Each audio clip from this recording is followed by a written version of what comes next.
Welcome to the Pathshala. Have you ever stopped to think about what actually happens when you tap an app on your phone? Like, how does a simple click somehow end up with a pizza at your door? Well, it's not magic, I promise. Today, we're going to pull back that curtain and look at the absolute fundamental building blocks of code, the stuff that makes all software tick. So let's kick things off with a big question, just to get our heads in the right space. You've got this machine, right? It's unbelievably powerful, but it's also, well, it's super literal. It does exactly what you tell it to, with zero room for interpretation. So the real puzzle is, how do you tell a machine like that precisely what to do? Okay, here's a great way to think about it. Imagine you're writing a recipe, but you're not writing it for a person. This recipe is for a robot chef. Now, this robot is hyper-efficient, crazy fast, but it has absolutely no common sense. None. It will follow your instructions to the letter, whether that means making a perfect cake or, setting the kitchen on fire. For better or for worse. All right, so here's our game plan for this little culinary coding adventure. We're going to start with the plan and the ingredients. Then we'll cover some shortcuts and toolboxes. After that, the language of the kitchen itself. What to do when you have kitchen disasters. And we'll finish up by looking at the modern kitchen. All right, let's get into it. The plan and ingredients. Just like any great recipe, coding starts with two key things: a really solid plan and, of course, the right ingredients. And in programming, we call these algorithms and variables. So first up, we've got the algorithm. Now, I know it sounds like a super technical, fancy word, but honestly, it's just the plan. It's the detailed, step-by-step set of instructions. Before you even think about writing code, you have to map out the logical steps to solve your problem. It's literally the first, preheat the oven to 350 degrees, then mix the flour and sugar part of your recipe. And get this is what's so cool. The whole idea of an algorithm is way, way older than computers as we know them. The very first one was actually written by an absolute visionary named Ada Lovelace, all the way back in 1843. And she wrote it for a mechanical machine that wasn't even fully built yet. We're talking more than 100 years before the first electronic computers even existed. Just amazing. Okay, so you've got your plan. Now you need ingredients, right? In the world of programming, those ingredients, all the data and values you need, get stored in things called variables. The easiest way to picture them is like labeled containers in your kitchen pantry. You've got a jar for sugar, another one for flour, and so on. They're just there to hold the information your algorithm needs to use. And just like in a real kitchen, not all containers are the same. Some variables are built to hold integers, simple whole numbers. Others are for real numbers, the ones with decimal points. And then you've got ones that hold really simple logical values, like just true or false. Okay, on to our next section, shortcuts and toolboxes. Think about it. A professional chef doesn't figure out how to chop an onion from scratch every single time they cook, right? Of course not. They have established techniques and hold toolboxes to work smarter, not harder. And guess what? Programmers do the exact same thing. And that brings us to functions. A function is basically a small, reusable chunk of code that does one specific thing. So instead of writing out all the steps for, say, chopping vegetables over and over again in your recipe, you create a chop vegetables function once. Then, anytime you need veggies chopped, you just say, run the chop vegetables function. It's an absolutely massive time saver. Now, if a function is like a single tool, say a really good chef's knife, then a library is the entire professional toolbox.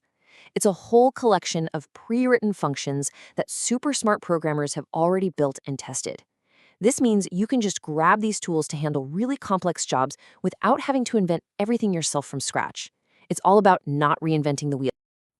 This whole idea of reusable code was a total game changer. Early on, programs were super rigid. They had to run in one strict top-to-bottom order. But then came this brilliant innovation that allowed a program to literally jump to another set of instructions and then come back. That simple ability to break free from that straight line is the foundation of what makes things like functions and libraries even possible. Okay, let's talk about the language of the kitchen. So, you've got your plan, you've got your ingredients all sorted out in variables, you've even got your cool shortcuts and toolboxes. But how do you actually write the recipe so that our super literal robot chef can understand a single word of it? Well, that's where syntax comes into play. Think of syntax as the super strict grammar of a programming language. It has rules for spelling, for punctuation, for the order of words, just like English. But here's the key difference. A person might understand you if you miss a comma, but a computer, No way, it can't guess what you meant. One tiny mistake, a misplaced semicolon, a misspelled word, and the whole thing just breaks. But wait, there's a catch. Computers don't actually understand languages like Python or JavaScript. Deep down, they only speak one language, binary, just ones and zeros. So that recipe you wrote in a human-friendly language, it needs a translator. And there are basically two types. You've got a compiler, which is like translating the entire recipe book into the robot's language all at once before it even starts. Or you've got an interpreter, which is more like a live translator, whispering each instruction to the robot line by line as it goes. And this whole idea of translation has been absolutely fundamental for decades. The very first compiler was actually created by another giant of computer science, Grace Hopper, back in 1951. It was a completely transformative moment that started making programming accessible to a much wider group of people. This chart does a great job of showing how things have evolved over time. We started way down at the bottom with pure machine language, literally just ones and zeros.